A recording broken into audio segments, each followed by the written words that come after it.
He did not know how she had found him. Harry had come down the corridor 5 minutes early, trying not to think about Ollivander. 3 years ago in a Diagon Alley shop, the old wand-maker had said, "Curious, very curious," in a tone Harry had never quite managed to decode. The words had sat in the back of his mind since then, occasionally audible, occasionally not, and they were louder than usual today. He was occupied with not thinking about them when a hand closed on his arm from an open doorway and pulled him sideways into a broom cupboard. The cupboard smelled of floor polish, and Rita Skeeter, who was already speaking. Her quick quotes quill moved in the air beside her, scratching across a roll of parchment in a script that bore no resemblance to anything he said. She asked how it felt to be so young, so brave, so entirely alone in a tournament designed for people twice his age. He said he hadn't entered himself.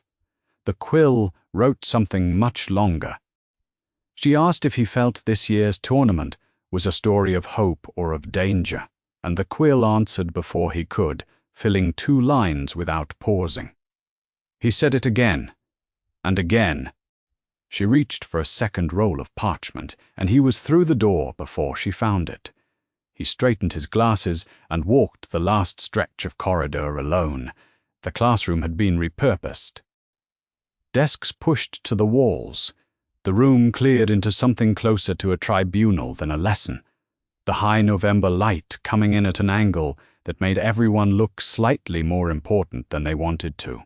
5 judges in a row at the far end, Dumbledore at the center, his expression the one he wore when the situation required full attention, which was to say, no particular expression at all. Bagman to his left, with the energy of a man who has already decided how things will end, Crouch Senior. Beside him, with a stack of parchment and an expression Harry had never learned to read. Maxime occupied her chair and the considerable space around it the way a mountain occupies a valley, without apology, without thinking about it.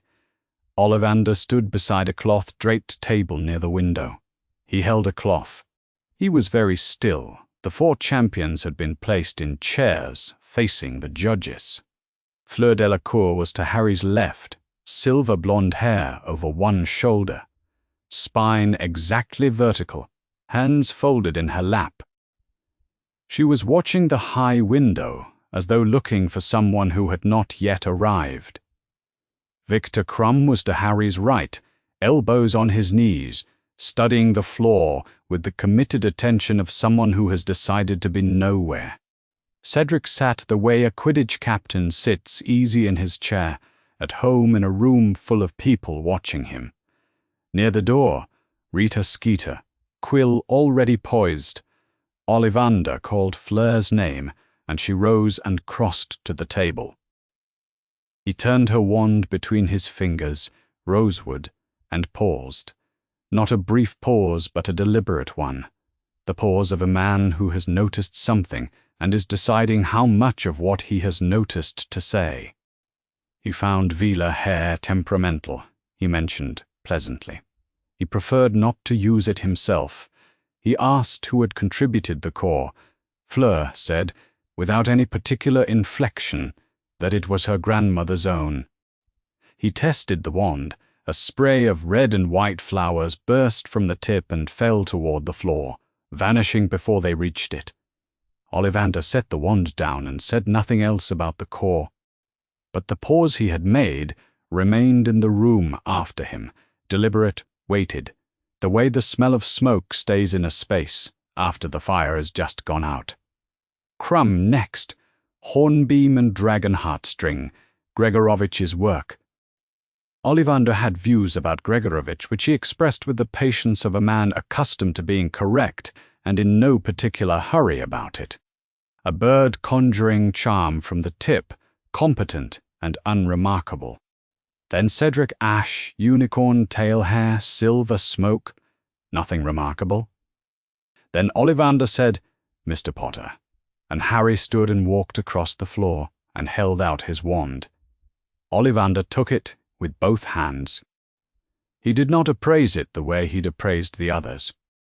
He held it and went still, a different kind of stillness from before, not the stillness of a man organizing his response, but of a man arriving finally at a particular thing he has been turning over in his mind for a very long time. 11 inches, he said. Holly, phoenix, feather, supple. He stopped. The stop filled the room. He turned not to his table but to the row of judges. He held the wand slightly raised, as though presenting evidence at a proceeding for which no one had received an agenda. His pale, luminous eyes moved along the row. Karkaroff, Maxime, Bagman, Crouch Sr., and settled on Dumbledore, who had not looked away from him for a single second since Harry had crossed the floor.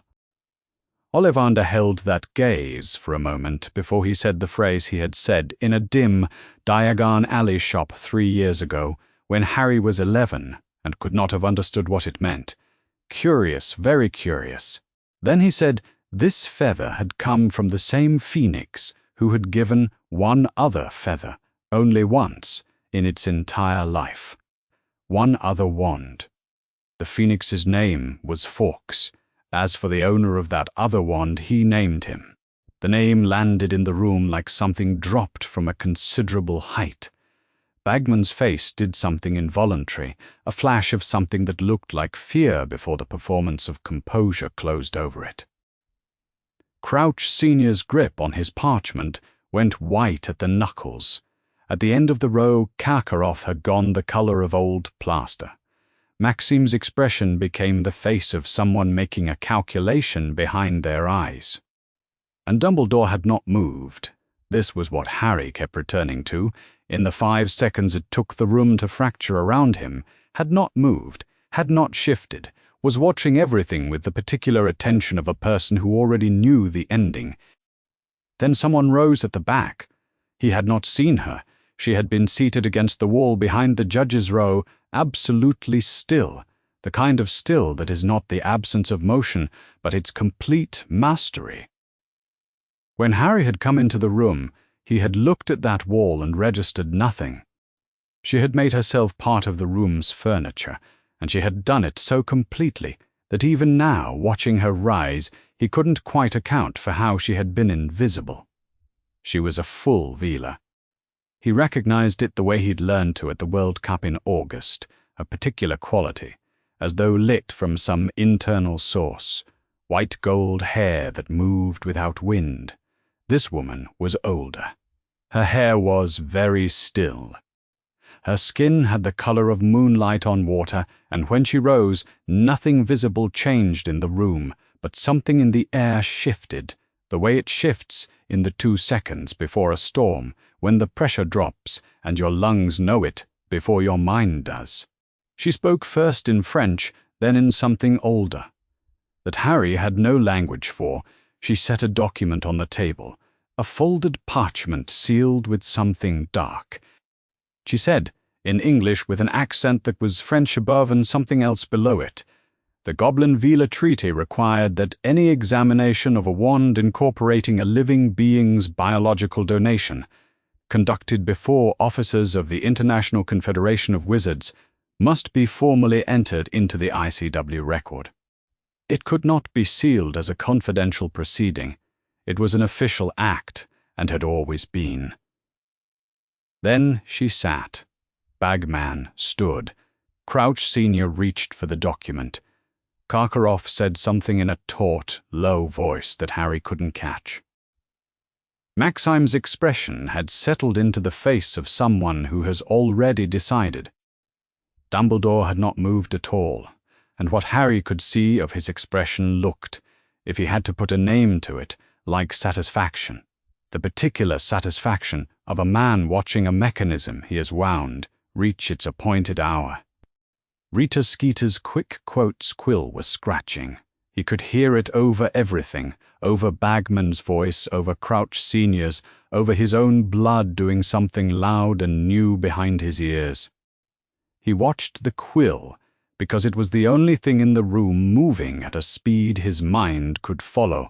He was still standing in the center of the floor with his wand in Ollivander's hands, and the name that the British ministry said was Nobody and Nothing was now apparently on a formal international record. The quill scratched and scratched. He was 14 years old, and no one had asked him a single thing. The corridor outside the room was not built for waiting. It was a narrow stretch of Hogwarts stone, with no chairs, no windows, and nothing to look at except each other and the closed door, and all four of them had, by some unspoken arrangement, decided not to look at each other.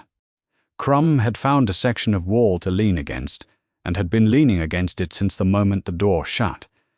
He studied the floor with the same fixed attention he'd turned on it inside. His arms were folded across his chest, and his expression said that wherever he had gone inside his own head, he had no intention of coming back until the situation required it. Cedric stood closer to the door. After a while, he moved to stand near Harry, which Harry noticed but didn't remark on.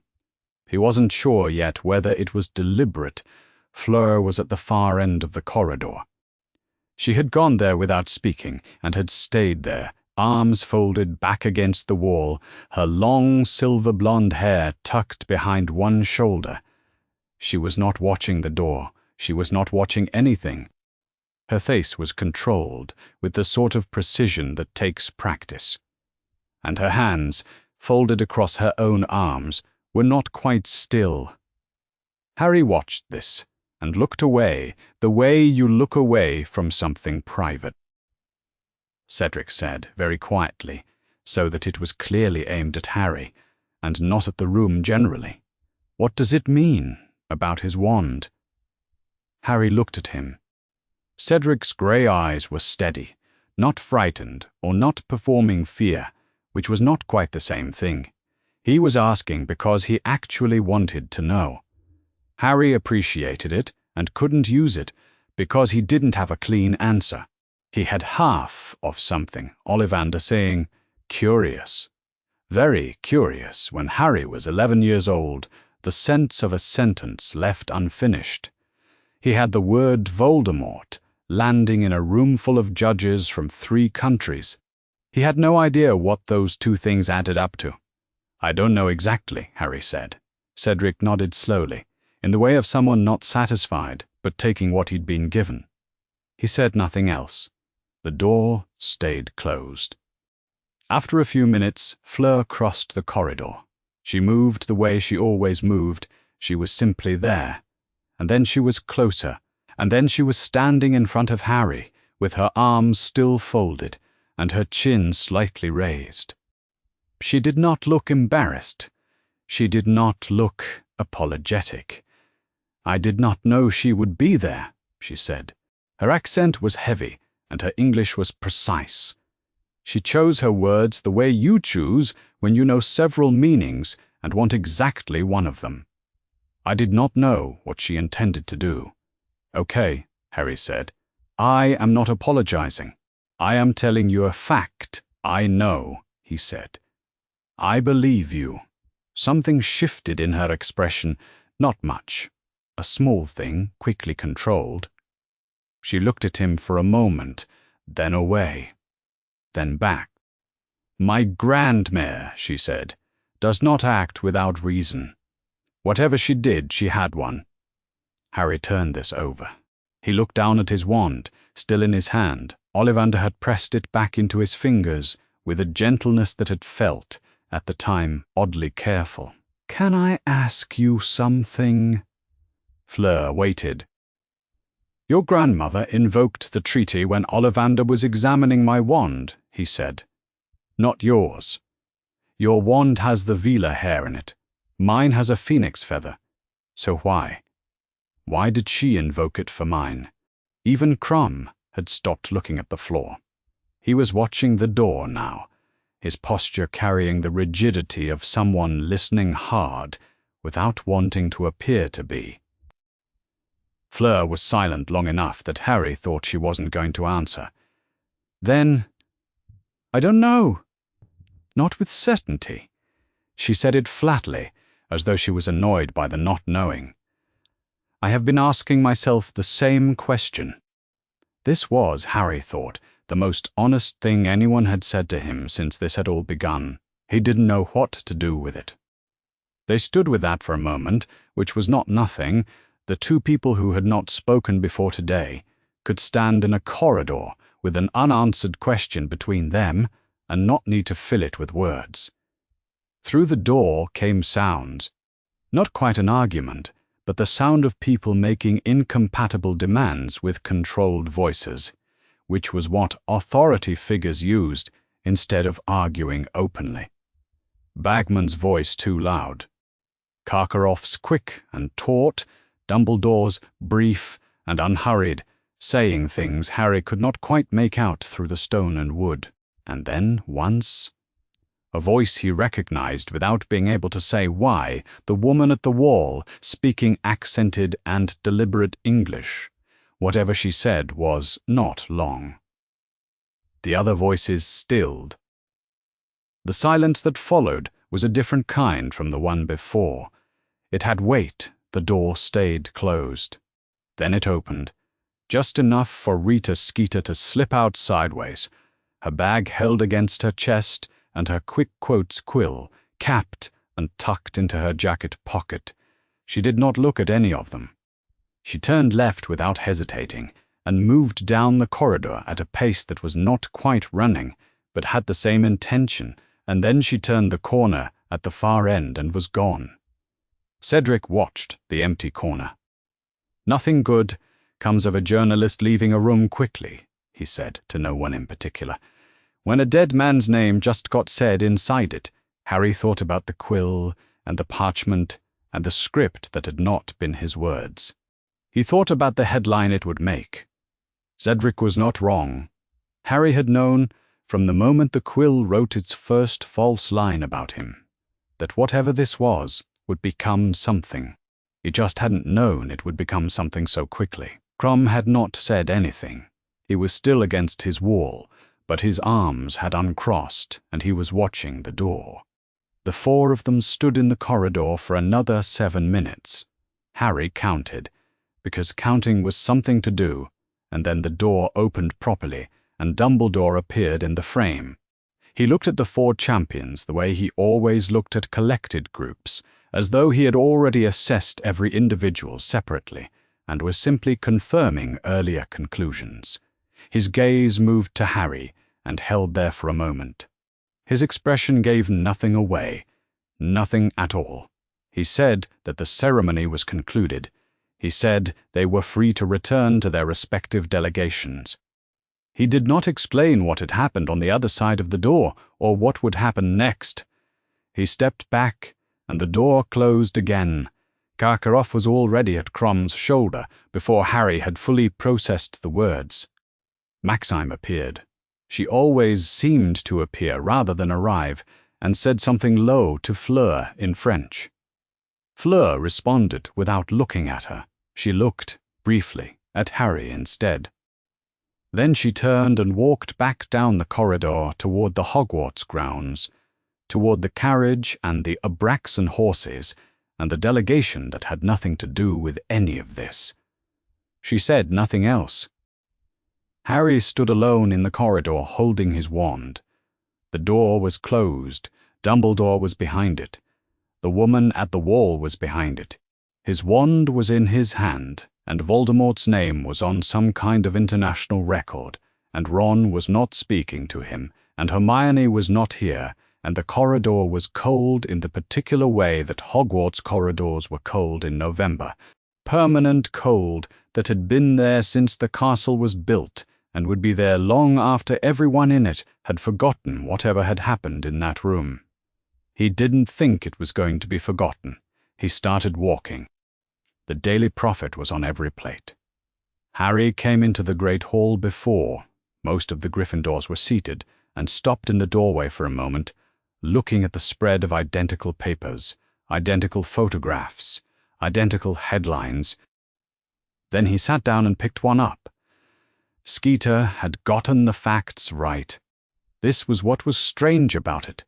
Not that she had written something false, but that she had taken something true and made it look like a different kind of truth entirely. The headline was enormous. Twin Wands at the weighing. The Dark Lord's own feather in Hogwarts champion. Below it was a photograph. He was in the photograph, leaving the small classroom with his glasses pushed up and his expression the one he wore when he had no idea what he was feeling. That expression that had been his face for most of October. Come to think of it. The subheading below the photograph said, Ice Potter's wand dark aligned, the expert speaks. He read through it. Ollivander's testimony was accurate, word for word. The treaty was mentioned, and the grandmother, and the word Veela in a sentence that made her sound ominous when she was, at minimum, nothing he could have predicted. The article made the twin wand connection sound sinister, as though the thing that mattered was not that Voldemort's wand still existed somewhere in the world, but that Harry was carrying something that shared its origin, as though Harry were the interesting part, as though he were the threat. He folded the paper in half and set it face down beside his plate, which helped less than he'd hoped. He put the paper down, across the table, not so far that he couldn't see without looking. Hermione had finished reading. She'd done it twice. He watched her go through it, once put it down, pick it up again, read it more slowly the second time. She set it down with a particular care, placing it flat, aligning the edge with the table's edge, the way she handled things that needed thinking about. She looked up and found him looking. He raised his eyebrows. She gave a small nod that meant she had things to say, and a slight tilt of her head that meant later. He looked away. At the other end of the Gryffindor table, Ron was reading. He and Harry were not looking at each other. This had been true for weeks, was the shape of every morning. They occupied the same long table with the precision of two people who had mapped exactly how much distance could exist between them while still eating breakfast. Harry did not look at Ron, but he was watching him. The way you watch things you are pretending not to watch, in the outer edge of attention. Ron read the article all the way through. His ears did not go red, which was Ron's usual sign that something had found its way under his skin. Instead, something moved across his face. Quieter than that, harder to name. Not guilt exactly. Something more like the expression of a person who has been certain about something and has just noticed for the first time that the certainty has a seam in it. He put the prophet down without comment. He did not look at Harry. He picked up his juice, held it for a moment, and put it down without drinking, but he did not look away from the table with the same certainty he'd had before. The Ministry Owl arrived during the second course, not at Harry's place, but at the staff table, where it landed with the stiffness of something sent express and not pleased about it. It dropped a sealed letter in front of Dumbledore and left without waiting for a reply. Dumbledore opened the letter without any apparent urgency. He read it. His expression did not change, not in any detail that Harry, watching from the other end of the hall, could detect. McGonagall was seated 2 chairs to his right. She leaned slightly toward him and read over his shoulder, uninvited and unself-conscious about it. Her expression did change. It was a small thing, a tightening around the eyes, a brief compression of the lips, but it was there. She had views about whatever the letter said, and she was not pleased by them. Dumbledore folded the letter and put it inside his robes. He picked up his cup. He said something brief and quiet to McGonagall, and she looked at him for a moment before she looked back at her plate. She did not look pleased, but she looked like someone who had accepted a thing she intended to keep having opinions about. Harry watched this and told himself it was not necessarily about him. He was fairly sure it was about him. Between transfiguration and herbology, Hermione fell into step beside him on the staircase. She had her bag over one shoulder and had clearly been thinking for several hours. "The twin wand thing is real," she said, without preamble. "I knew his wand was unusual, he's always said so, but I didn't know the reason. Ollivander had no choice. If a wand maker is asked a direct question about a wand he is currently examining, and the answer bears on the wand's core properties, he has an obligation to say it. He couldn't have avoided it even if he'd wanted to." "Great," Harry said. "I'm not finished." She said it without inflection, which meant she was in the part of thinking where responses were not the point, only the ordering of her own thoughts allowed. "The treaty, that's the part that matters. If it makes the examination of formal ICW matter, if it places Ollivander's testimony in an official international record, then the ministry can't call it a private ceremony and seal the results. They can't suppress what he said. It becomes something that exists, not just something that happened in a room." Harry was quiet for a moment. They were moving toward the greenhouses.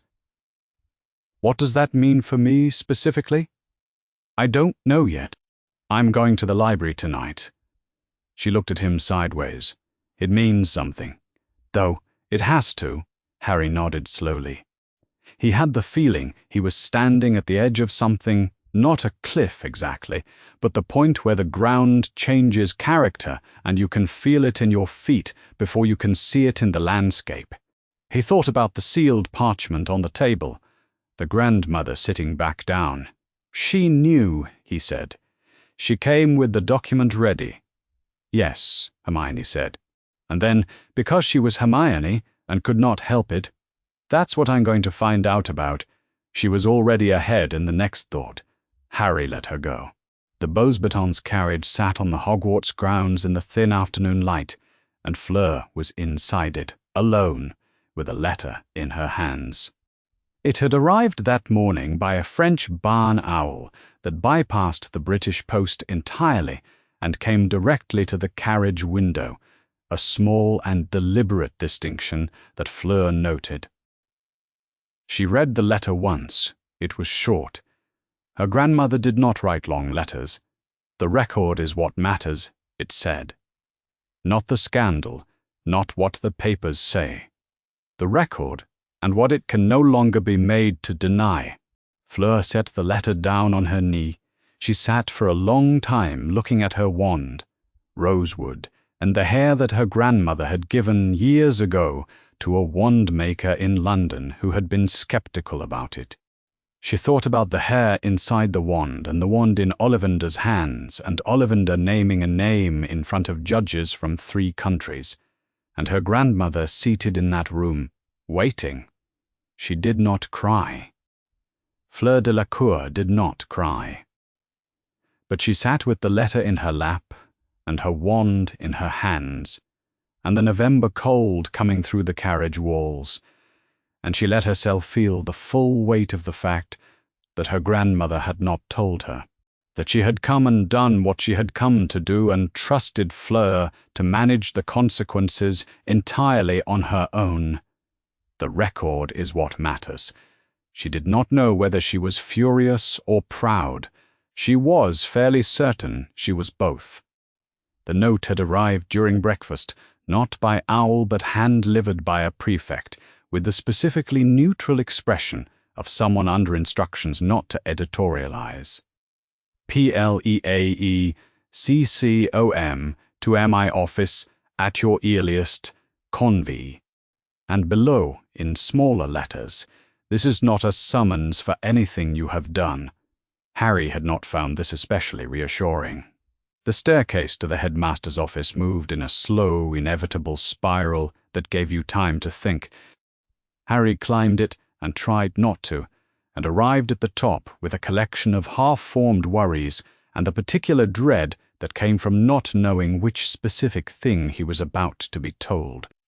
He had learned in 4 years at this school that the conversations he had expected to go one way most reliably went another. That when adults arranged their faces a certain way and said, "Sit down," What followed was almost never the thing he'd been preparing for on the way up the stairs. He knocked. The door opened. The office was warm. It was always warm, which he had come to think of as deliberate. A room kept at a temperature that made the difficult things slightly easier to hear. Fawkes was on his perch beside the window, brilliant scarlet and gold, occupying his own separate dignity. He did not look at Harry. He was on his own business. Dumbledore was at his desk with 2 letters in front of him, 2 envelopes, both sealed, placed side by side as though they were items on an agenda. He looked up when Harry came in and did not make him wait. "Your wand said what it had to say. There are now consequences." Harry sat. "The first consequence," Dumbledore said, "is the one you are most concerned about, so I will address it before you ask. You cannot be withdrawn from the tournament. The Goblet of Fire has bound you by magical contract to compete, and there is no mechanism within the treaty's invocation or within the ICW's normal processes that would override this. Whatever is decided about the wand scan documentation, and a great deal will be decided over the weeks ahead. You will still be a champion. You will still compete in November, in February. I am telling you this clearly because I believe you deserve clarity." Harry looked at him for a moment. "All right," he said. It was not good news, but it was not news. He had known since October that the goblet's contract was absolute, had known it in the dull, settled way of a thing that had already been processed. But hearing it said, cleanly without softening, without the cushioning vagueness of the adult world, without the trailing reassurances that adults tended to add as though the facts themselves were less serious if you surrounded them with warmth, was different from knowing it. He was grateful for the difference. In a tired way, it was easier to hold a clear thing than a blurred one.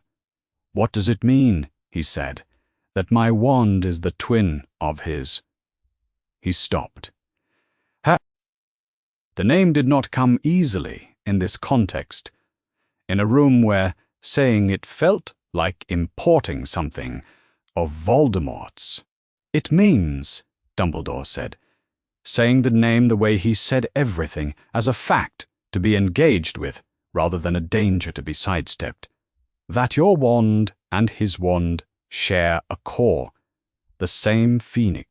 He gave them on the same occasion to the same wand maker, and the wand maker is Ollivander, and the phoenix is Fawkes." Harry looked at the bird. Fawkes had turned his head. The brilliant scarlet plumage caught the firelight and held it, which was a different quality from reflecting it, as though the light were originating there rather than arriving. His eye, one dark, quiet eye, the eye of something very old and not particularly hurried about anything, was on Harry now. Harry had the specific sensation of being recognized by something that had known him longer than he'd known himself. "So they're connected," Harry said, in a specific and unusual way. "When 2 wands share a source, they recognize each other. They cannot be made to fight each other normally. There is an effect, a consequence of that shared origin, that I will explain to you in full when the moment comes that you need it." He held Harry's gaze. "For now, your wand is unusual. Ollivander has known this since 1991. It is not a danger to you in itself. It is a fact about you, and facts about you have a way of being significant, even when you would rather they weren't." Harry said nothing. He was thinking about the wand in his pocket, which felt exactly as it always had. "Is the treaty invocation bad for me?" he asked. Dumbledore was quiet for a moment. "Not in the ways you might fear," he said. He moved one of the 2 letters on the desk slightly, as though placing it more precisely. "When difficult truths are recorded in official documents, they acquire a kind of life they cannot have when they are held only in memory or in rooms. A truth inside one person's mind can be dismissed. A truth inside a locked file can be suppressed. A truth held in the ICW record, witnessed by representatives of multiple nations, cannot be expunged by any individual government. It exists. It insists on existing. Harry thought about the ministry owl at the staff table, and McGonagall's expression as she read over Dumbledore's shoulder. "They're going to try to suppress it anyway," he said. "They will protest it," Dumbledore agreed. "That is their right. The protest will also become part of the record." Something moved in his expression, not a smile. Not warmth, exactly, but a quality of settled attention that was not fear. "I have been trying to place certain facts before the international community for some time. This record is one way of doing so." Harry looked at him. He was 14 years old, and he had been through enough of these conversations to understand that there were questions Dumbledore would answer and questions that would, for reasons he might eventually understand, not be answered today. He understood also, in a way he couldn't yet fully articulate, that not all of Dumbledore's silences were withholding. Some of them were a kind of patience he didn't share yet, a willingness to let things develop on their own schedule. He let the next question go unasked. "Did you know she'd be there?" he said instead. "Fleur's grandmother." Dumbledore considered this. "I hoped she might be," he said. Harry nodded. He stood, picked up his bag. At the door he paused, not because he had another question, but because the room felt like the kind of room you should pause in. "Thank you," he said, and wasn't entirely sure what he was thanking him for. On the staircase he nearly walked into Snape. Snape was coming up, Harry was going down. For a moment they occupied the same narrow spiral. Snape moved left, Harry moved right. They did not speak. Harry, passing, noticed. Snape's left hand was inside his robes, held there, not merely tucked, pressed against something with the specific tension of a man preventing himself from doing something he would otherwise do. His jaw was set in the particular way that jaws set when something hurts, and the person it belongs to has decided not to say so, has decided so firmly that the not saying has become its own effort. He was looking at the wall, not at Harry, not at anything in the corridor. His expression was the one he wore when he had already reached a conclusion he did not enjoy and had no intention of sharing. Harry kept going. He walked faster than he needed to. He didn't look back. 20 minutes later, a French barn owl arrived at the office window. Dumbledore opened it, took the sealed envelope, let the bird go. He sat for a moment with the letter in his hands before he opened it. He read it the way you read something that confirms rather than surprises. Then he set it down beside the letter from the ministry. 2 envelopes on the dark wood of the desk, perhaps 5 inches between them. He looked at both for a while. Then he reached for his quill. The library closed at 9 on weeknights. Madame Pince had already extinguished the far lamps when Hermione arrived, so she was working in the narrowed light of the section that stayed open for 7th-year students, which she was not, but which she had learned to use without comment. She set her bag down between the study table and the nearest shelf, arranged her notes in the order she intended to consult them, and then sat for a moment with her hands flat on the table and her eyes closed. This was the part she had developed, not through instruction, but through the accumulated experience of facing things she did not understand. She laid out what she knew, in sequence, before she began, what was established, where the gap was, what the gap was shaped like, because the shape of a gap told you where to look. She knew Harry's wand was holly, phoenix feather, 11 inches, purchased from Ollivander in 1991. She had known this for years without knowing it mattered. She knew Ollivander had said, "Curious, very curious," when he sold it, which she had processed as a wand-maker's eccentricity, and which she understood now was not. She knew that Ollivander had said, in a room full of judges and press and champions from 3 countries, that Harry's wand and Voldemort's wand shared a feather from the same phoenix. She knew that a full Veela had risen at the back of that room and invoked a treaty she had never encountered in any of her reading, and she had done a great deal of reading, and placed a formal document on the table.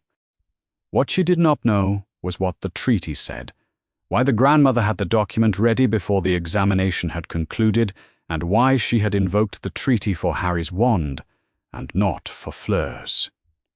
3 separate problems.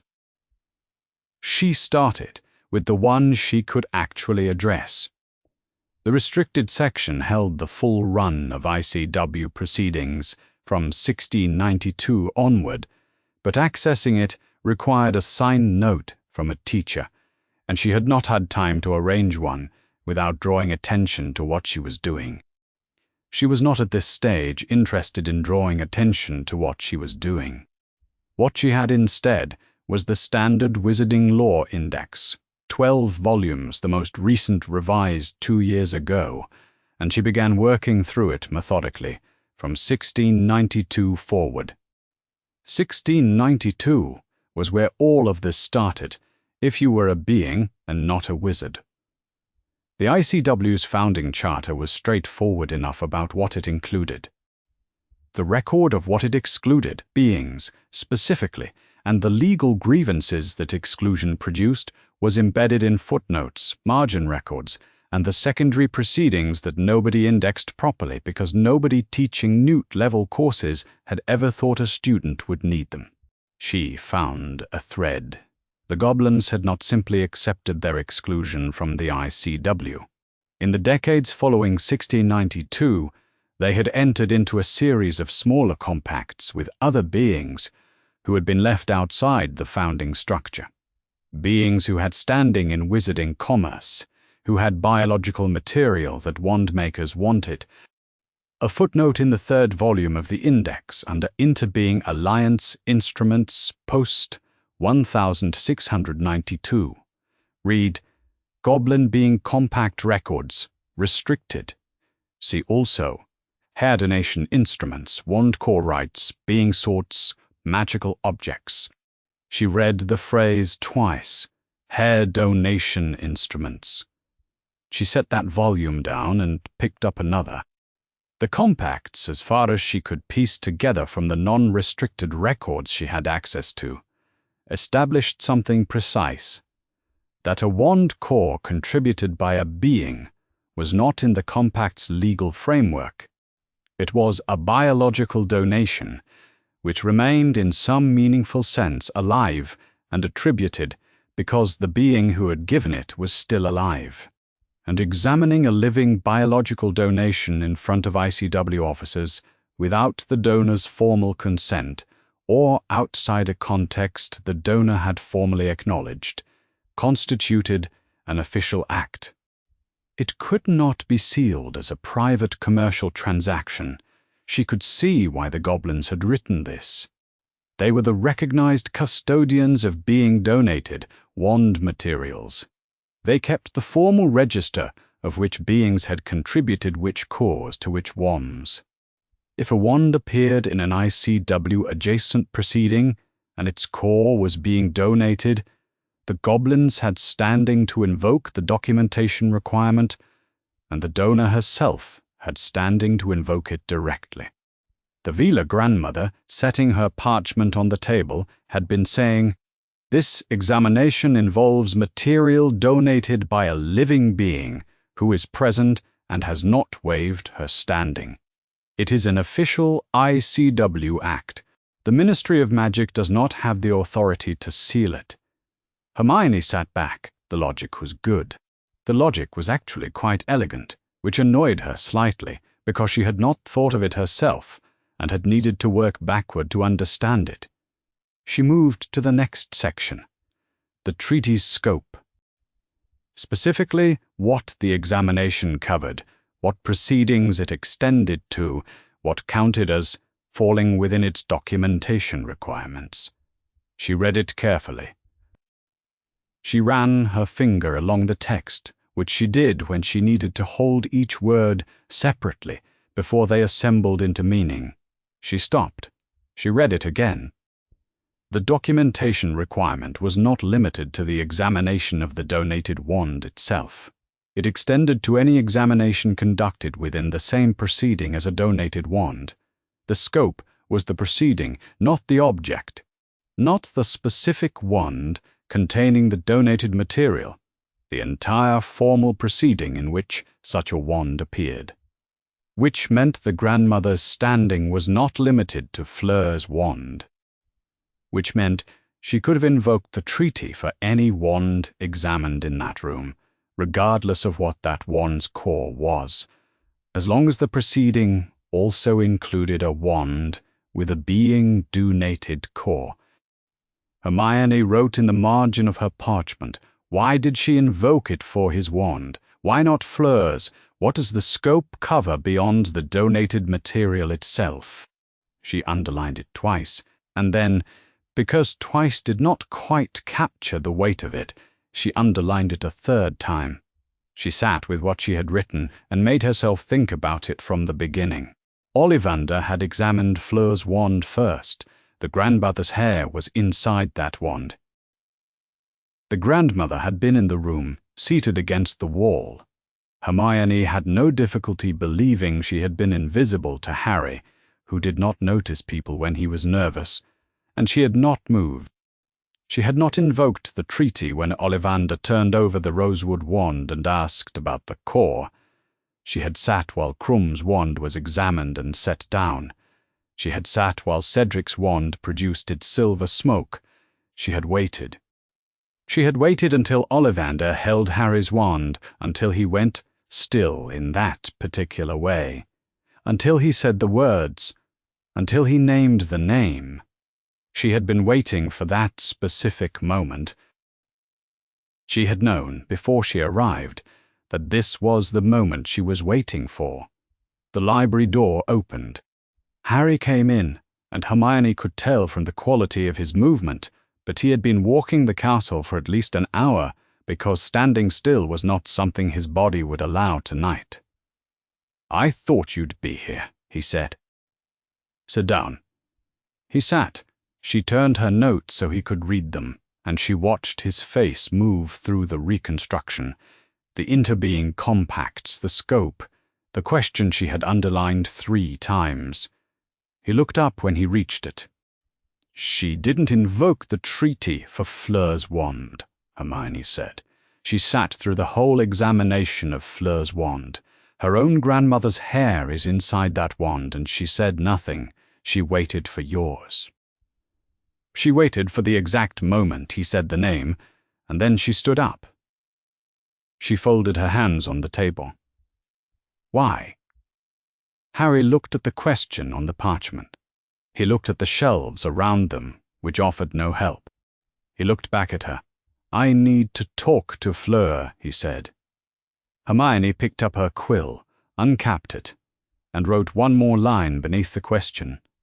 Then she capped the quill and put it down. "Yes," she said. The Hogwarts grounds in November were not designed for the kind of conversation Harry was walking toward.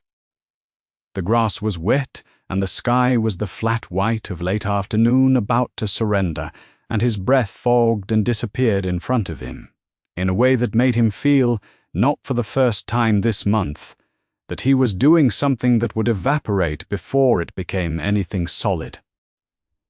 The Barbiton's carriage was larger than it looked from the castle windows. Up close, it was powder blue and clearly maintained with a kind of care that Hogwarts stone had not received in centuries, the paint unmarked, the wheels fitted with something that kept the November mud. He could smell the Abraxan horses before he reached it. Not unpleasant, something between hay and something floral that made his eyes water slightly.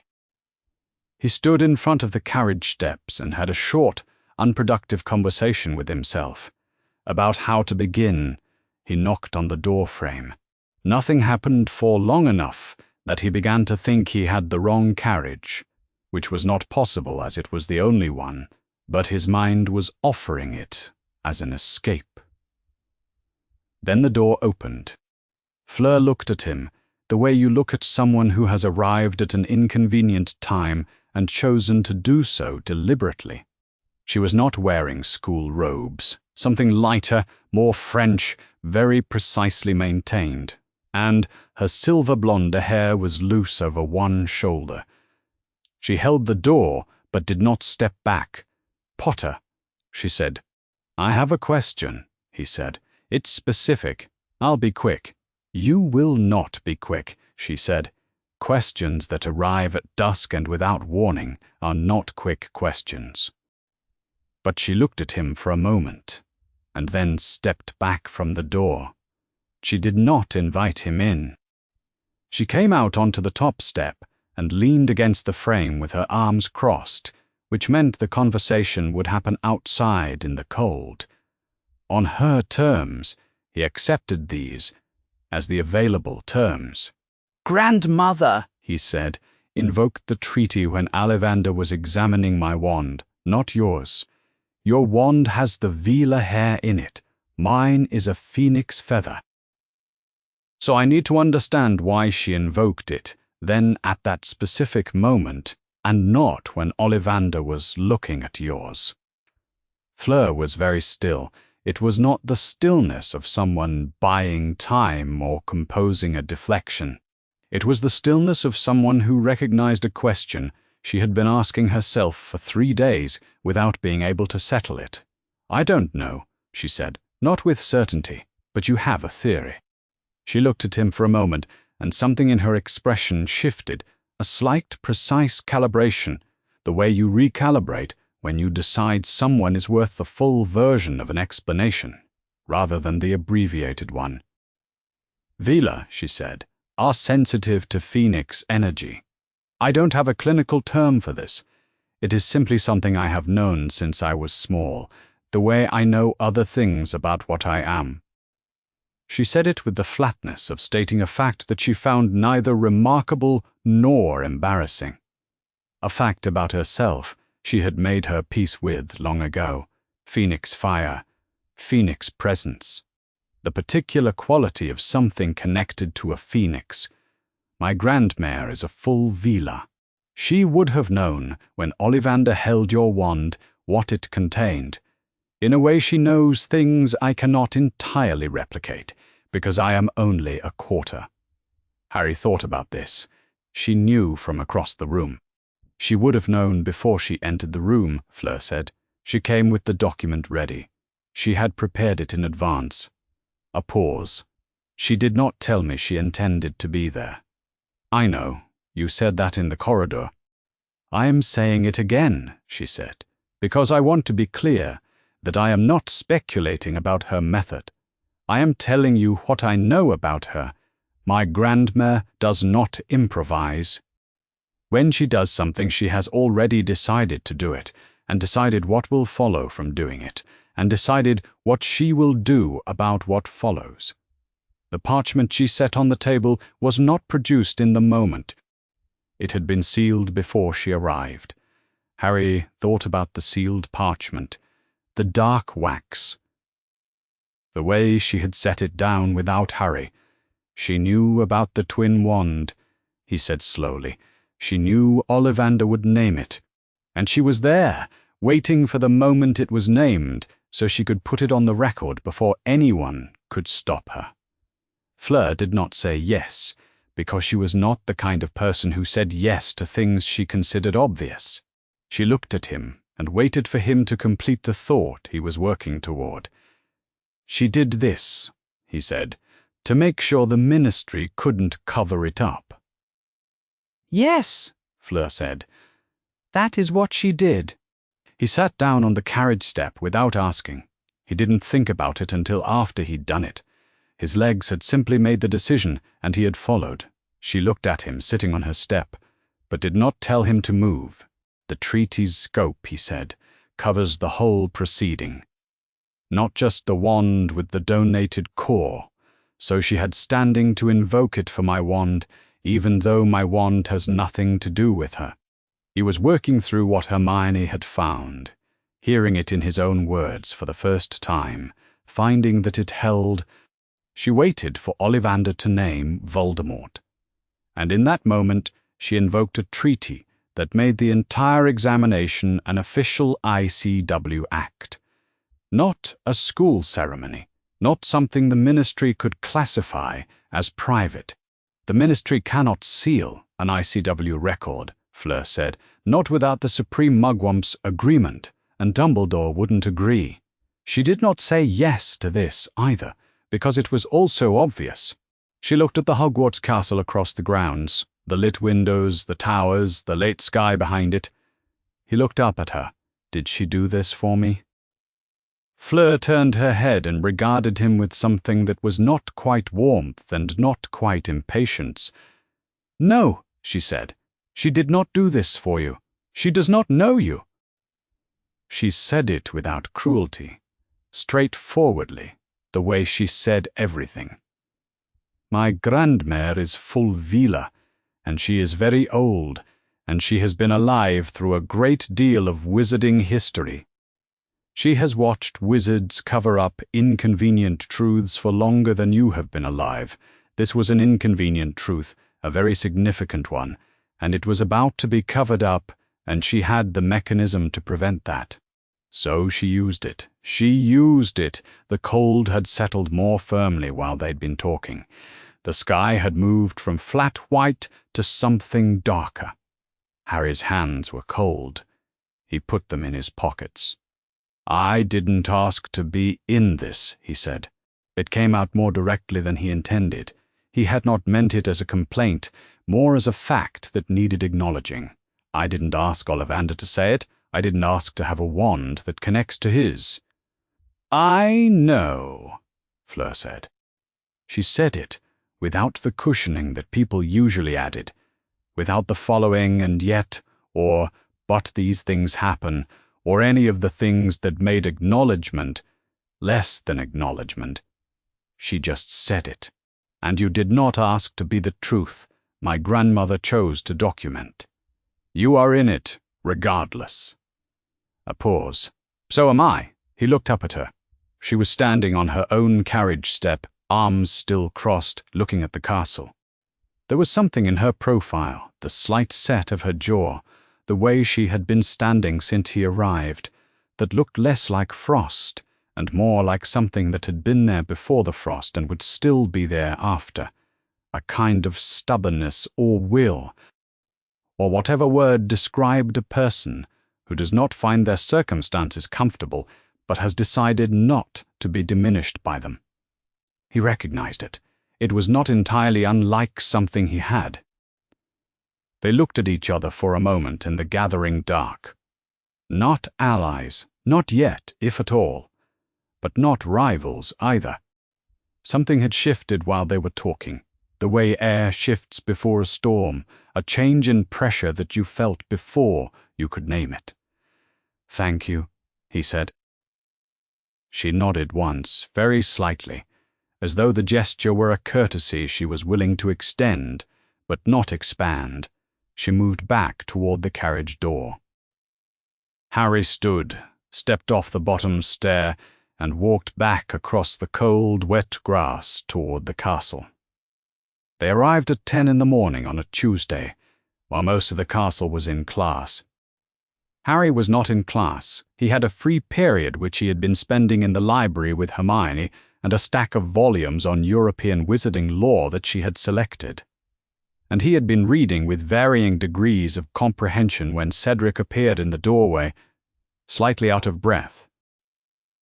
The three of them went to a window on the staircase landing that looked out over the front steps, and Harry saw the delegation from there. There were 5 of them. Small as goblins were, sharp-featured, with a particular posture of people who have decided, over a very long time, to carry themselves as though the world's opinion of their size is not something they have chosen to receive. They were dressed formally, dark, high-collared. Nothing that Harry recognized as standard wizarding clothing, something older, he thought, though he could not have said why he thought that. One of them carried a sealed chest, black wood with fittings that caught the November light. Another carried a document under one arm, also sealed. They were not hurrying, they were not performing. They walked up the front steps of Hogwarts the way people walk into a place they have every right to enter, which is not the same as the way people walk into a place they have been welcomed. "The goblins," Cedric said beside him, and his voice had the quality of someone identifying something that surprised him, which he was trying not to show. "Yes," Hermione said. "What does it mean? That they're here?" She was already turning back toward the staircase. "It means the goblin side of the treaty has been formally activated. They've come to deposit their copy of the record with Dumbledore as the ICW's supreme mugwump in residence. She paused on the step. It means the machinery has started, and no one can stop it now." Cedric looked at Harry. Harry looked at the empty entrance steps where the delegation had already gone inside. "Right." He looked like someone digesting something large and irregular. "Right. If I hear anything else, I'll find you." He left because he had a class to get back to, which was the difference between his situation and Harry's. His name was not on an international record. Harry stood at the window for a moment after Cedric left. Then he followed Hermione back down to the library. Dumbledore received the delegation in his office. Harry knew this because a Beauxbatons student who had been crossing the fourth-floor corridor at the wrong time had seen two of the goblins being escorted past the gargoyle, and had told a Hogwarts girl she was friends with, who had told someone in Gryffindor who had told Hermione during the quarter hour between classes. By the time Hermione told Harry, she had already worked out what the sealed chest likely contained: the goblin copy of the treaty document, and the formal register entry for Fleur's wand core, the goblin registry that officially recorded which being had contributed which material to which wand. The goblins, she had concluded after 2 more evenings in the Wizarding Law Index, were not simply signatories to the treaty. They were the record keepers. When the treaty was invoked, they were required to present their copy to the Supreme Mugwump in person. They couldn't do it by owl. They had to come. "So they had to come to Hogwarts," Harry said, "even though the Ministry doesn't want any of this to happen. The Ministry doesn't have authority over Goblin treaty obligations," she said, with the tone of someone who had checked. Harry put his elbows on the library table. He had known, since Tuesday morning, that there was going to be an ICW session. He had known it the way you know a thing is coming before you. Quite let yourself look at it directly, the way the air changes, and you keep not looking at the sky.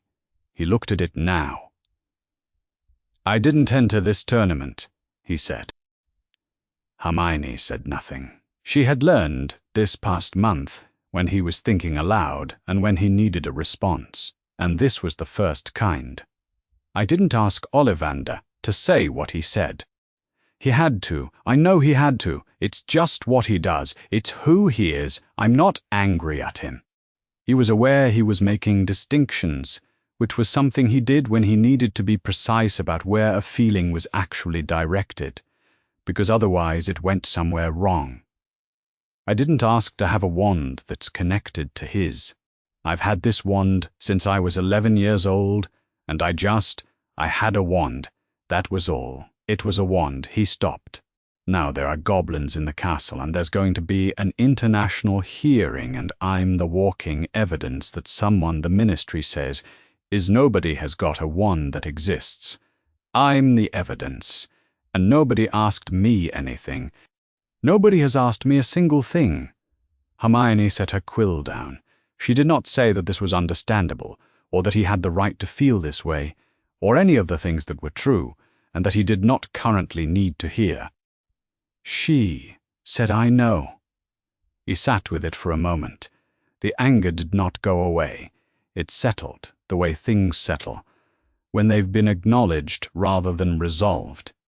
He picked up the book he'd been holding and looked at the page and did not read anything on it. "What will the session actually look like?" he said.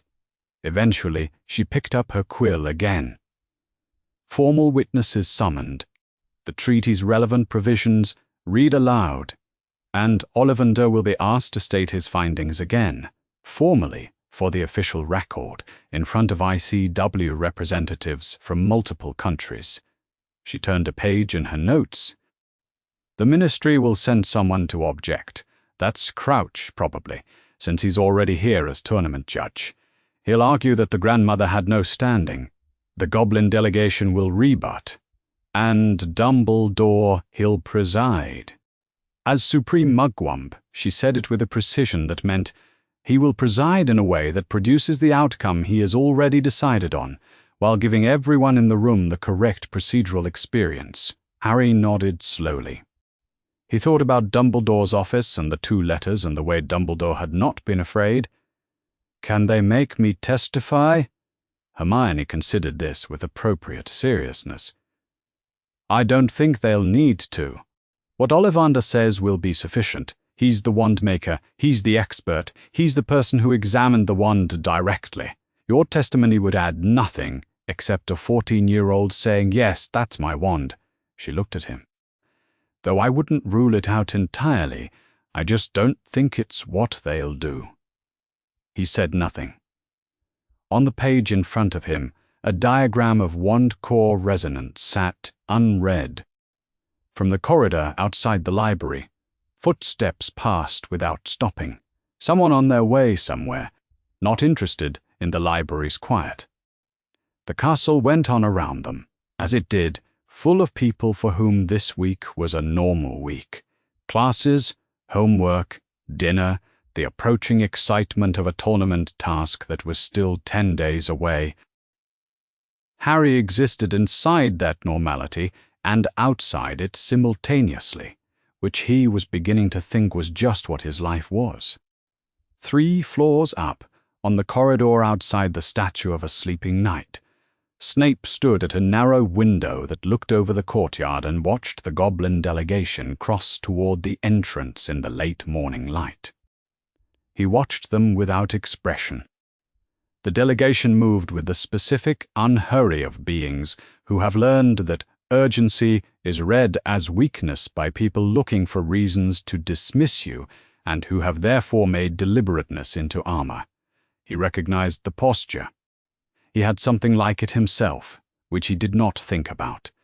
He watched until they were inside. Then he turned from the window and walked in the opposite direction, back toward the dungeon stairs, away from whatever conversation was about to happen in the headmaster's office, and his left arm was still, and his face was still. In the library, Harry closed the book. He had not read any of it. 10 days, he said. Hermione looked up.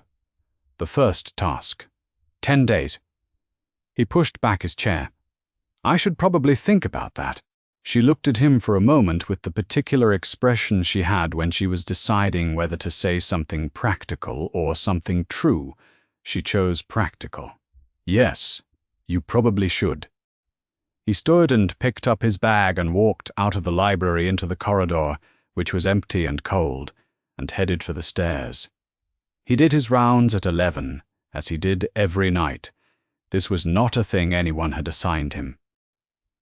When he had first come back to Hogwarts as a teacher, he had begun walking the corridors at night, because the alternative was lying in his quarters watching the ceiling and waiting for morning, which accomplished nothing, and which he refused to do. Over the years, the habit had acquired a shape. The dungeons first, then the ground floor, then the staircases, in a sequence he no longer needed to think about.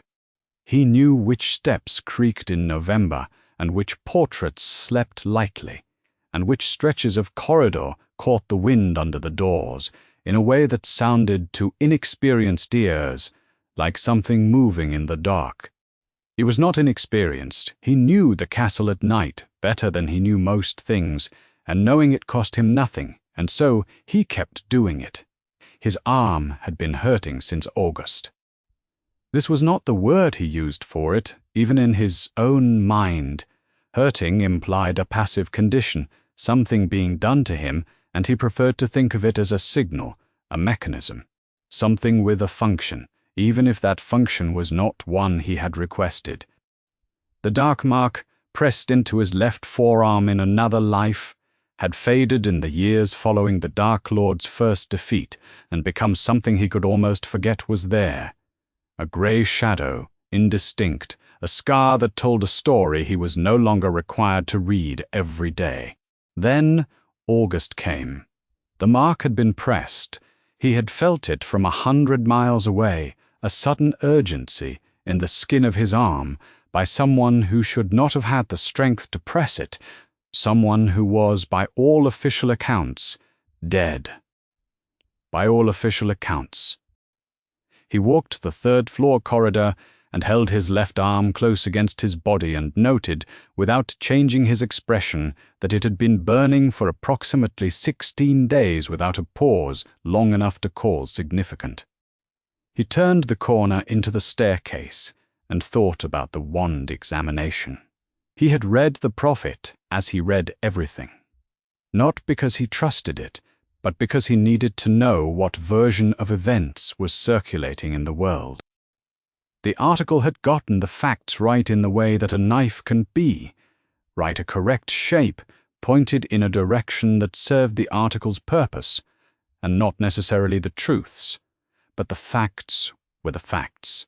Ollivander had said Voldemort's name in front of judges from 3 countries, and what he had said was verifiable in a way that Snape's own knowledge was not sprenumus. This was the thing that the record meant, and he had not expected to have a use for the word record in his private thinking. Until now he had known for 3 years that the Dark Lord was not gone. He had known it when the mark began to burn again, after years of fading, faint at first. Like a muscle memory rather than a summons, the particular ache of something that is not gone, but only waiting. He had known it in the way that marked men know things, through the skin, through the bone, through a channel that had been opened against his will and that he could not close, and which the Ministry of Magic, who had never wanted to know how that channel felt, could dismiss as the paranoia of a man who had once worn the wrong allegiances and was, therefore, suspect in his readings of the world. What the Ministry could not dismiss was Garrick Ollivander. Ollivander was not a former Death Eater. He was not a man with reason to fabricate the Dark Lord's survival. He was an 87-year-old wand-maker of unimpeachable professional reputation, who had held 2 wands in his hands, one in 1991, one on the 13th of November, 1994, and stated in both cases what he had found. He did not have a political position, he had findings, and the findings were now in the ICW record. Snape paused at the entrance to the 7th-floor corridor and considered this for a moment. Then he turned and walked toward the headmaster's office. He did not go often. He went when there was something that warranted the walk, something he needed, or something he had observed, or something that had clarified itself in the quiet of the castle at night, into a form precise enough to be useful to someone else. He knocked at the base of the gargoyle. It moved without being told to. Dumbledore was still at his desk. He was always at his desk at midnight. Snape had never been able to determine whether he slept at all. Snape came into the room and stood. He did not sit. The conversation, as he intended it, was not the length of a sitting conversation. Fawkes was on his perch with his head tucked asleep, or doing something that served the same function. "The record," Snape said, "is useful." Dumbledore looked at him across the desk with the expression he wore when he was listening with more than just his ears. "Yes," he said, "it is. You knew she would do it. The grandmother." Dumbledore considered this. "I hoped she might," he said. The same words he had said to Harry, Snape suspected. The phrasing had the quality of something precise and chosen. He had spent a long time learning to read Albus Dumbledore's silences, which were the more informative parts of most of their conversations. This one said, "Yes, in all the ways that matter, I knew." He did not press it. He had not come here to press it. "It changes nothing," Snape said. "About the boy's danger." "No," Dumbledore said, without any hesitation. "It does not. Whatever the ICW records, whatever the Ministry is forced to officially acknowledge, the Dark Lord does not become less real when the Ministry stops denying him. He was already real. He is already moving." It was a statement of fact. "The record doesn't protect the boy. No, but it changes the landscape in which his danger will eventually be acknowledged." Dumbledore's hands were folded on his desk, easy, unhurried. "There is a difference between a truth that exists and a truth that is on a document that 20 nations have signed. The first kind can be made to disappear. The second kind requires considerably more effort." Snape said nothing. He was looking at the lamp on Dumbledore's desk, which was the kind of looking that is not about the lamp. The dark mark had been burning more this week than last. He had not charted it, which he should have. Should have been writing down dates and intensities and duration, building a record of his own that was worth something. He had not done it because doing it made it too real, which was the kind of reasoning he recognized as weak, and which he was apparently still capable of. He did not tell Dumbledore this. Dumbledore did not ask. They had an economy between them, a system of things said and not said, of information exchanged at the level of granularity that each of them was prepared to use. It was not dishonesty. It was precision about the cost of honesty, and what could be borne, and what it was kinder not to name. It had taken Snape years to understand that this was what it was, and more years to accept that it was. Given everything, a form of loyalty. "The session," he said. "When? Within a fortnight, I expect. The Goblin delegation has presented their documents. Ollivander will be summoned. The Ministry will object through Crouch, and you will overrule it. I will record the objection and decline to uphold it," Dumbledore said with a precision that was its own kind of dry humor. "Yes."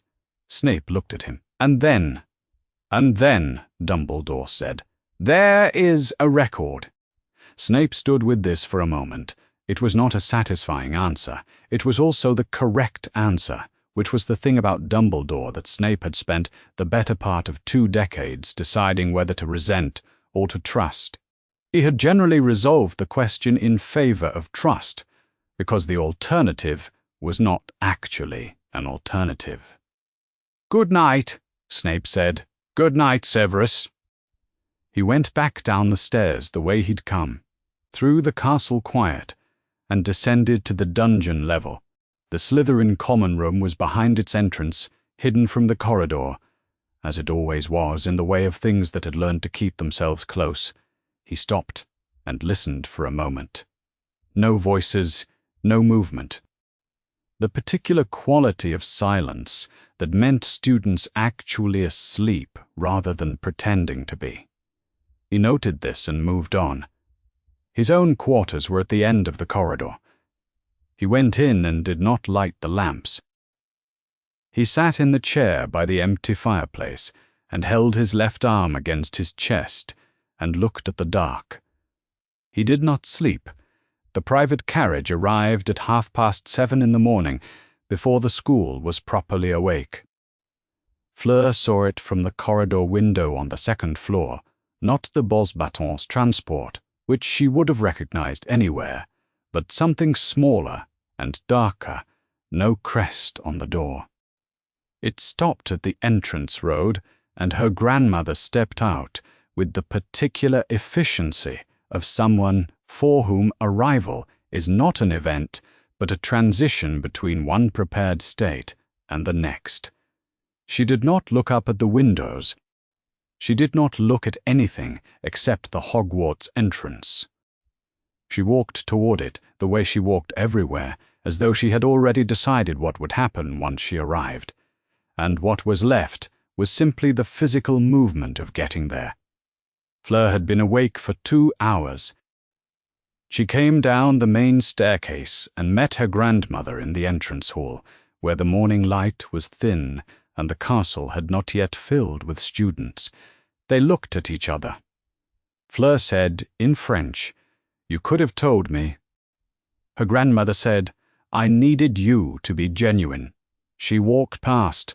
Fleur turned to watch her go, and did not follow. The hearing was convened in a formal room on the 3rd floor, arranged this morning into something closer to a tribunal. Dumbledore's office had told her she was permitted to attend as a directly affected champion, as an observer. She had interpreted this carefully. She was not required to speak. They wanted her there. She sat near the wall and said nothing, and watched everything. Dumbledore presided from the head of a long table, not his headmaster's chair, but something more formal, something that implied a different set of authorities.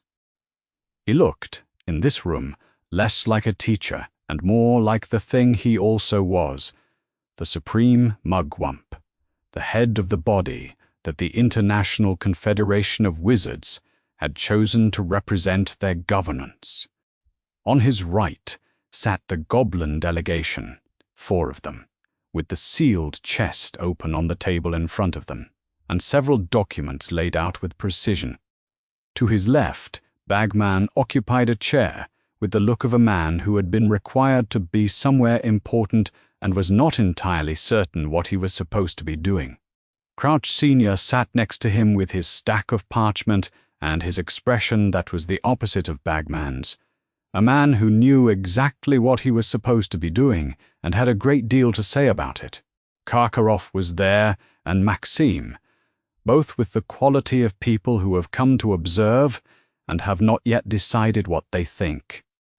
Ollivander sat apart from all of them, near the window, with his hands folded and his pale eyes directed at nothing in particular, the expression of a man who is not nervous because he has already decided what he will say. Her grandmother was at the far end of the table, alone, with a stillness that was not the stillness of waiting. It was the stillness of something already completed. Dumbledore opened the session with the formal language required for an ICW proceeding.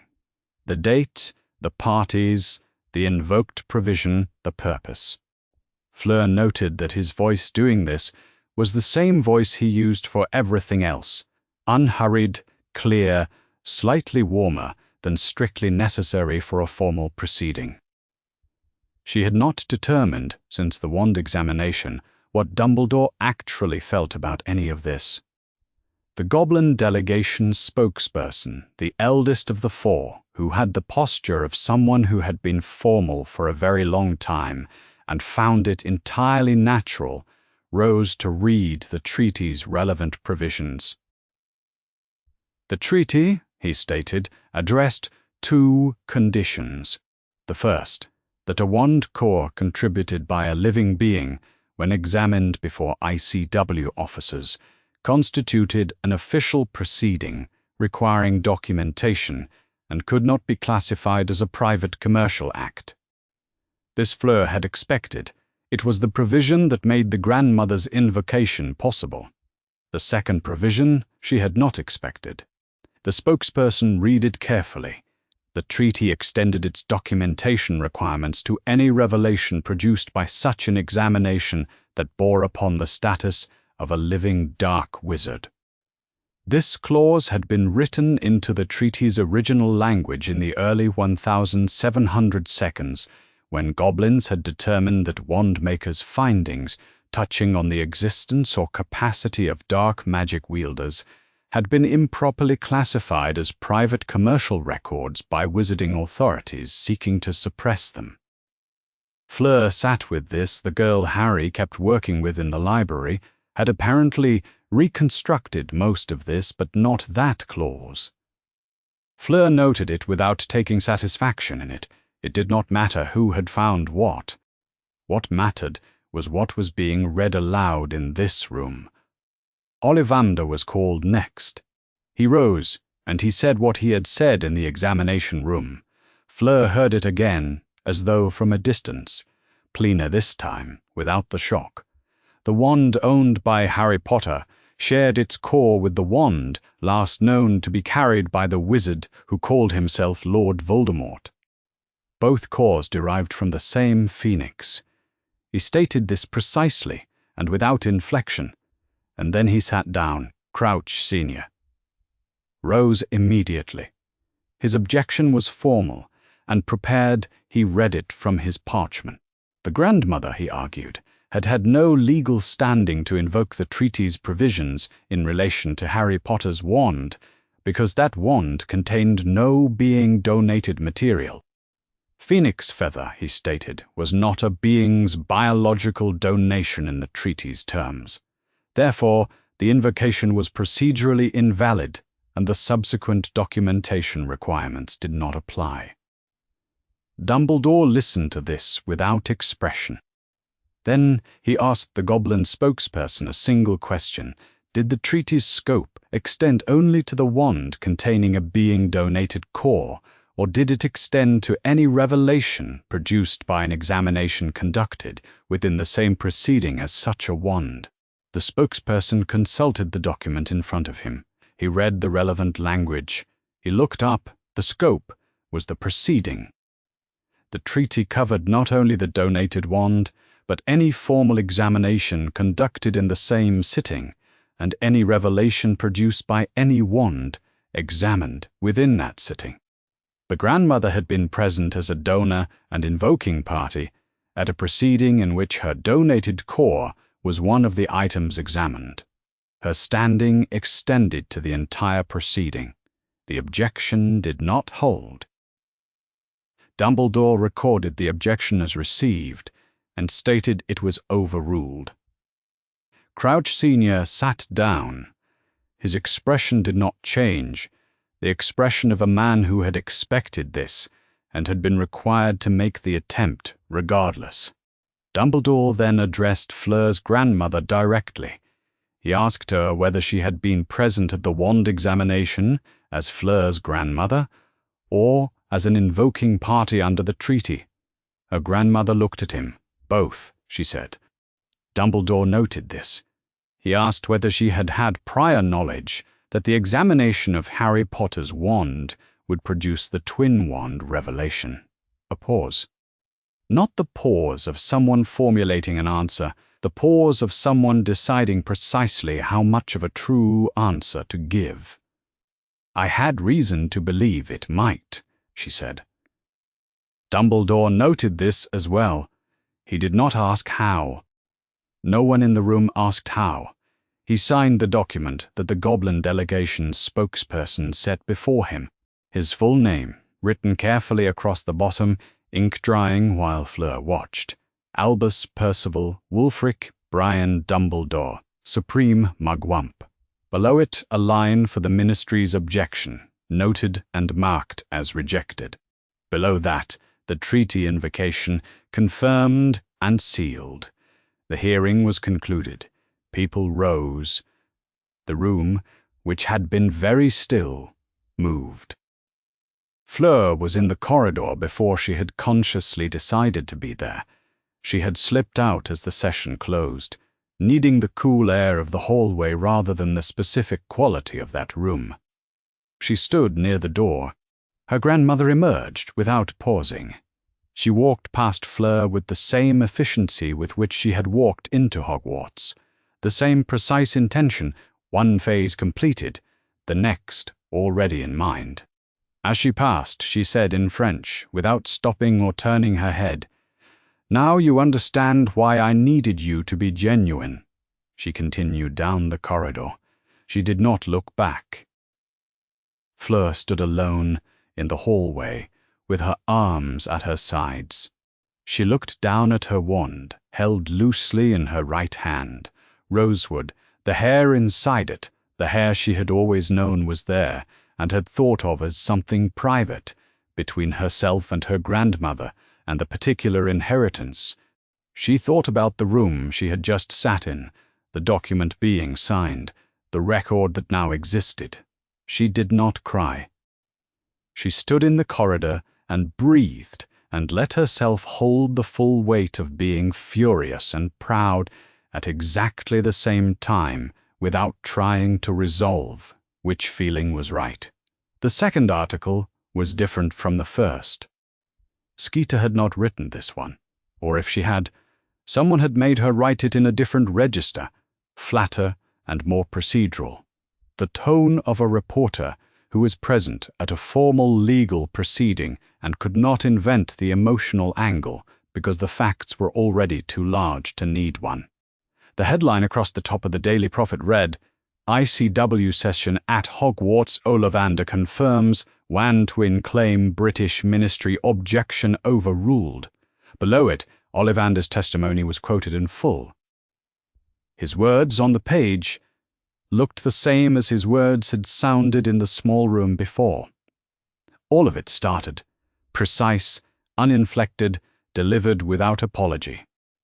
The wand owned by Harry Potter shares its core with the wand last known to be carried by the wizard who calls himself Lord Voldemort. Both cores derive from the same phoenix. I examined the first wand in 1991 and the second in 1981. I state this as a matter of wandcraft fact. Harry had read it 3 times in bed before he came down to the common room. He had not meant to come down early. He had simply been unable to stay up there any longer. In the dark, with the article on the blanket beside him and the dormitory quiet. He came down the spiral staircase before 6 and sat in one of the armchairs near the fireplace, which had died down to embers overnight, and looked at the flames that weren't there. He heard footsteps on the staircase. Not the girl's side, the boy's, and then Ron sat down in the armchair across from him. He had not heard Ron coming. Ron had apparently been awake too, or had come down when he heard Harry's footsteps, and he sat down in the armchair across from Harry with the same quality of movement that Harry had been developing all year in the library. The movement of someone who has been sitting in one posture for too long and has decided on purpose to sit in a different one.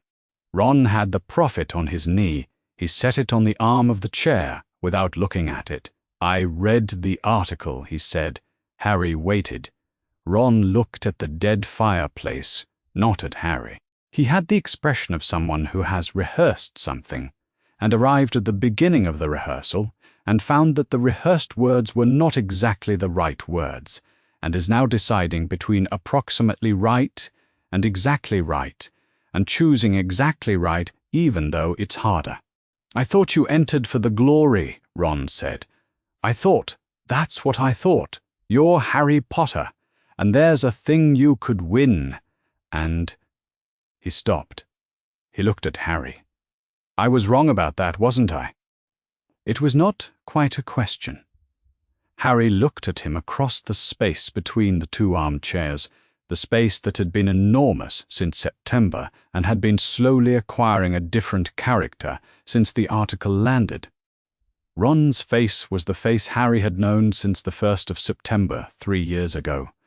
Freckled, red-haired, carrying a stubbornness that was the Weasley constant, and that currently had something underneath it that looked a great deal like someone who has been holding the wrong position for too long, and has finally sat down. "Yeah?" Harry said that was all. Ron nodded once, small, the nod of someone receiving something he had already known but needed confirmed anyway. They looked at the fireplace. After a while, Ron said, "I read the whole thing, both articles." He picked up the prophet and held it without opening it. The ministry's objection got overruled. That's a thing that happened. Yes, by the ICW, yes.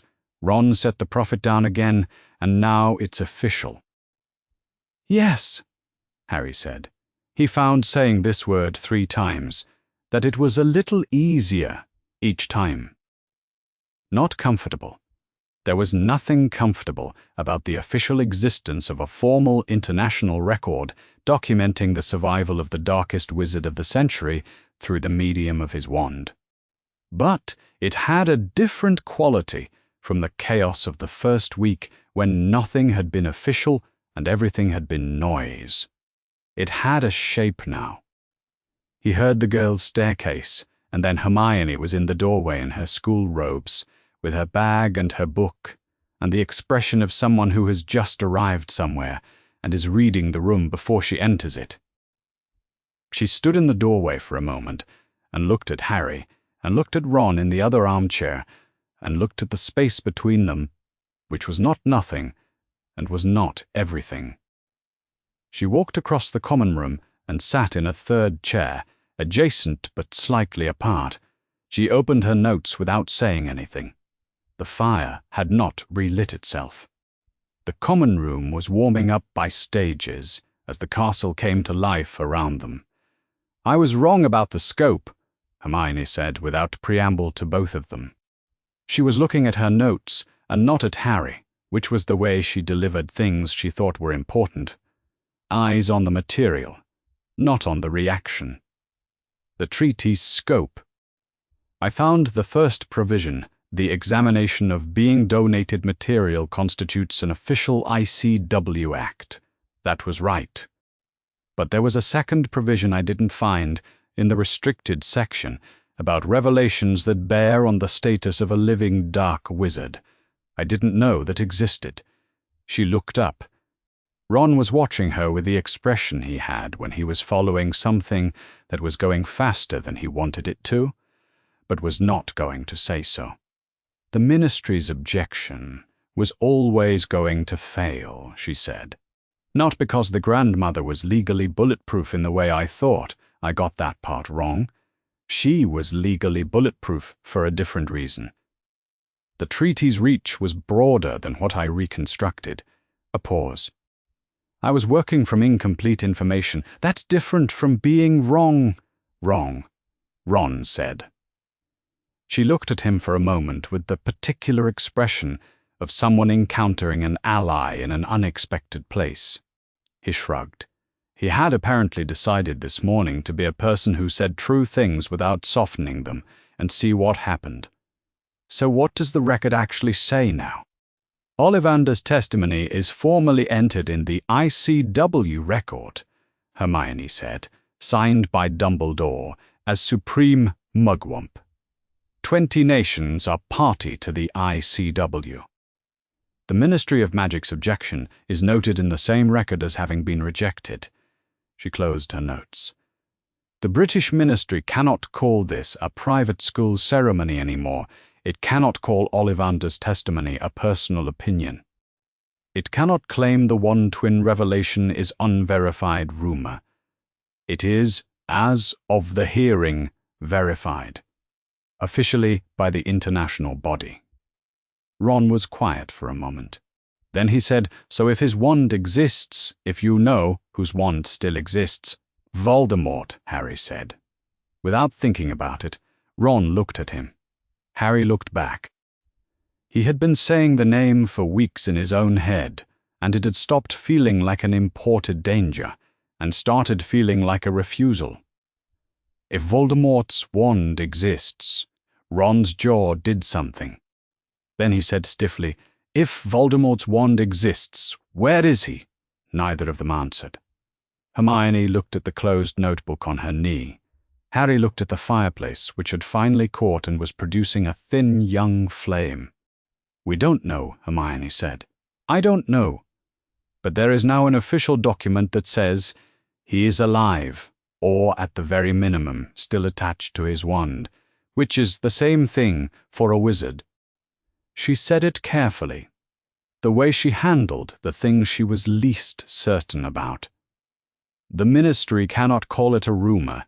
They can protest the hearing all they want.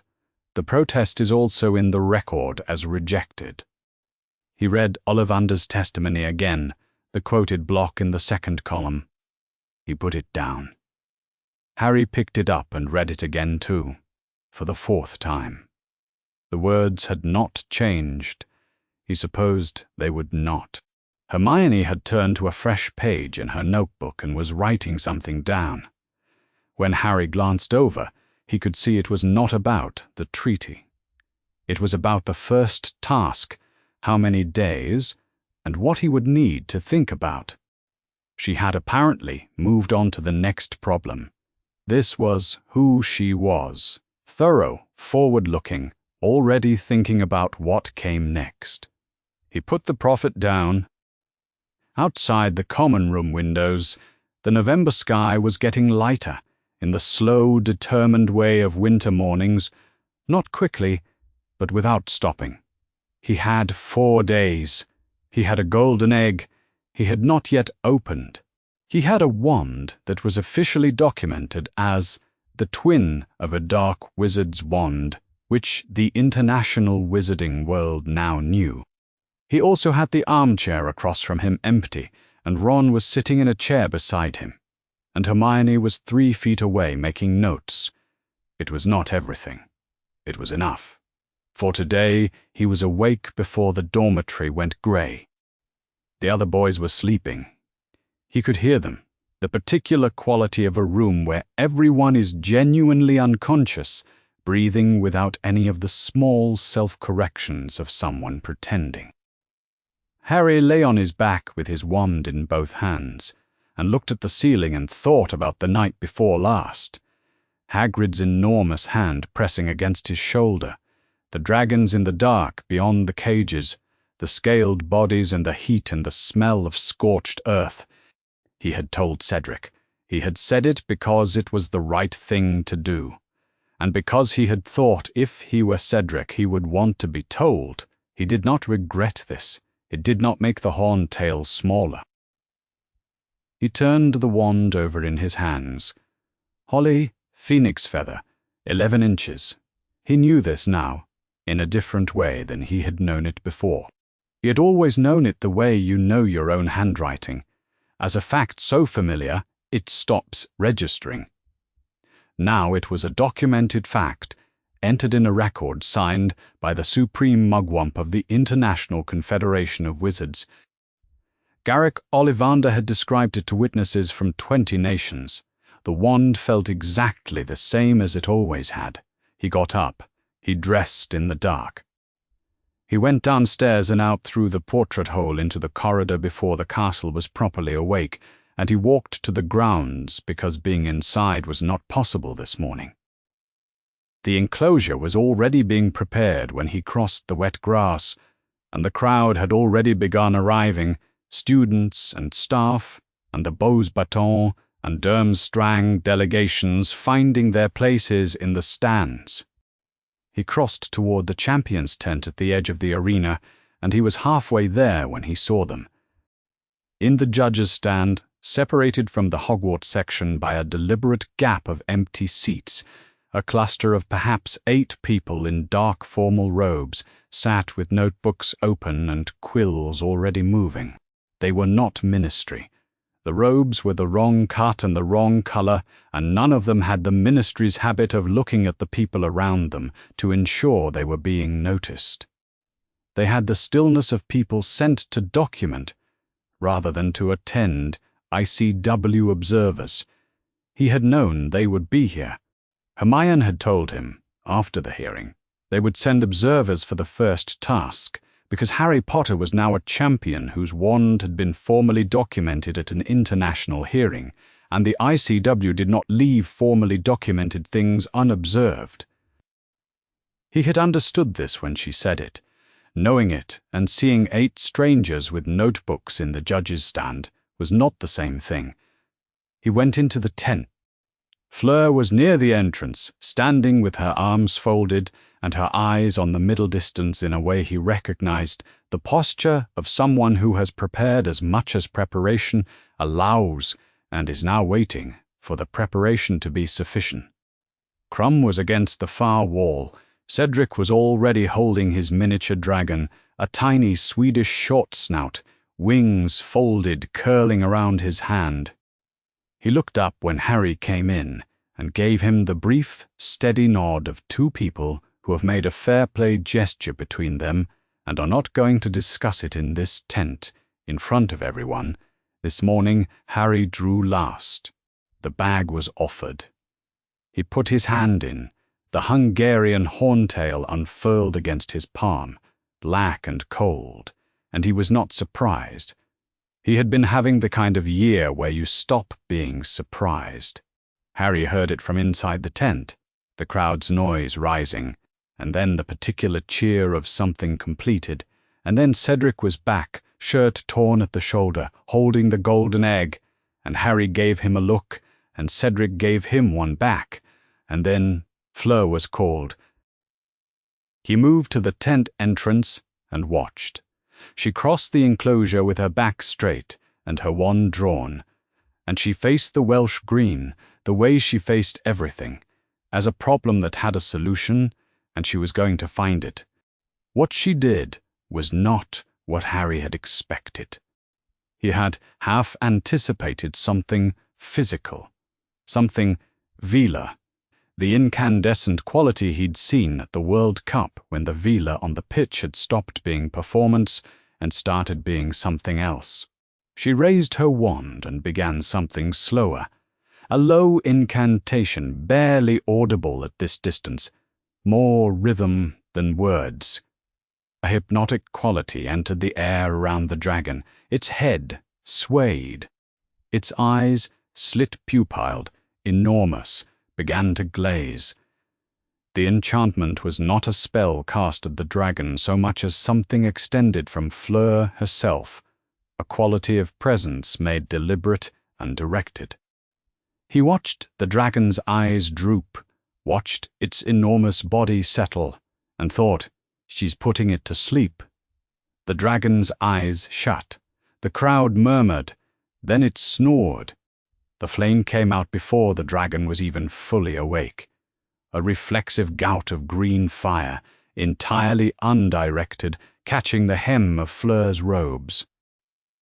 She was already moving, a quick, extinguishing charm, barely a second lost. And then she was sprinting for the nest, and she had the egg before the crowd had finished reacting to the fire. She held it above her head, and the crowd made its noise, and she walked back with smoke still rising from the singed hem of her robes, her chin up and her expression saying nothing at all about what had just happened. Harry looked at the judges' stand. The ICW observers were writing in their notebooks. Crumb was called. Harry stood inside the tent and listened to the crowd do its work, rising and falling with whatever was happening. He had his own task to think about now, and he could not afford to track Crumb's performance except as background. He stood at the center of the tent and held his wand and thought, Accio Firebolt. He had practiced it. It would work. He had to believe it would work. He was called. The enclosure was larger than it looked from the tent entrance. The horntail was at the far end, chained at the leg, facing him with the specific attention of something that has decided, entirely on its own terms, what it is going to do. It was black. It had spikes along its tail, and a wingspan that blocked a meaningful portion of the sky. Its eyes were the color of molten gold, and they were fixed on Harry, with an interest that was not personal, but was very complete. Harry raised his wand. Accio Firebolt. He heard it before he felt it, the crowd's noise-changing quality, from tense quiet to something else, and then the broom was in his hand, handle first, having covered the distance from the castle in a time he could not account for. He was on it before the horntail had assessed the new development. He was in the air. What followed was not graceful and was not careful. It was fast. He used everything he knew about flying, the seeker's angles, the quick changes of direction that the horntail's wingspan made it slower to match, and he was watching the nest and the golden egg and the chain and the gap between the dragon's head and the direction of its flame. And he found the line and dove for it, and his hand closed around the egg, and he pulled up, and a flame went past him so close he felt the heat through his sleeve. He landed. He was intact. He had the egg. The crowd was making a great deal of noise. He stood in the enclosure with the golden egg under one arm and caught his breath and let his heart do what it needed to do. The ICW observers in the judges' stand were writing in their notebooks. He noted this without being able to feel anything about it. He had no feelings left for the notebooks at the moment. He was walking through the edge of the crowd when he looked up. She was in the stands, a little above and to the left of the section where the Beauxbatons students sat. She had not been with them. She was slightly apart, as she had been in the examination room, not hidden, but not calling attention to herself either. She was watching him. Fleur's grandmother looked at him across the crowd with the direct, unornamental attention of someone who sees things as they are and does not find it necessary to soften the seeing. Not with warmth. She was full Veela and ancient and had no obligation to warmth. But she held his gaze, and he held hers for a moment, and there was something in the look, not approval, not pity, something more like acknowledgement, the acknowledgement of someone watching a person stand in a fact they didn't choose and remain upright inside it. The crowd shifted between them. A group of Hogwarts students moved across his sightline. When the gap cleared, she was looking elsewhere, and he was standing on the cold November ground with a golden egg under his arm and 11 more weeks to go. He did not know what she had meant to do for him or to him. He knew that she had done something that could not be undone. He walked on. The ministry's formal protest arrived at Dumbledore's office on the morning of the 27th, 3 days after the first task, carried by an official ministry owl with a red seal and the particular aggressive urgency of correspondence from people who have just been overruled. Dumbledore read it at his desk while McGonagall was present on a different matter. He finished reading, set it down, and made a note in the margin, 3 words, which was all the note required. He placed it in the file with the ICW hearing documents, where it would be sent in due course to the ICW's record-keeping office, where it would be entered as received and formally noted as rejected. McGonagall had been watching him do this without speaking. When he set the file aside, she said, "And it is noted," he said. She looked at him for a moment. She understood what that meant. The protest was now part of the permanent documentation, filed alongside the hearing transcript, alongside Ollivander's testimony, alongside the entry that stated the ministry's objection had been received and rejected. The protest would not change the record, it would only make the record longer. She went back to the report she had brought him. Fleur told Harry the morning before the Beauxbatons delegation was due to return to France that her grandmother would speak to him if he came to the carriage at 9:30. He arrived at 25 past and stood at the bottom of the steps and waited. The grandmother came out at 9:30 precisely. Fleur was 1 step behind her, in the position of someone who has arranged a thing and is now managing its execution. "She will speak in French," Fleur said, "because it is how she says things correctly." Harry nodded. The grandmother spoke. Her voice was low and unhurried, and it had the particular cadence of someone choosing each sentence individually.